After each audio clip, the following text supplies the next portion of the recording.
Hey guys, what's up? In this video, I'll show you how to pin posts on Instagram. Now, this is a quite simple and easy thing to do, so make sure you follow me till the end to get an idea on how you can do this. Now, pinning posts is a relatively new feature. It came to Instagram a couple of years ago.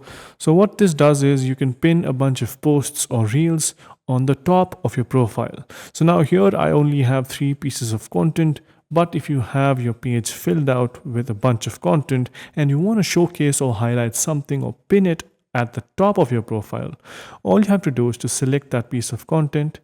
Once you have it, you can go ahead and click on the 3 dots, and then you can see an option where it says pin to your main grid.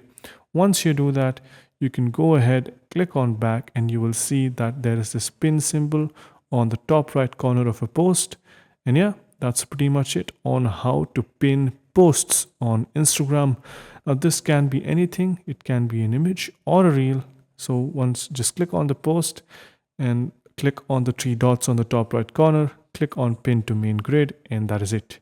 You have now successfully pinned a post on Instagram. So yeah, that's pretty much it for this one. Hope you guys found it helpful. If you did, make sure you subscribe to the channel, like the video, and also comment down below on what next videos we should make. So yeah, that's pretty much it for this one. Thank you for watching. Bye bye.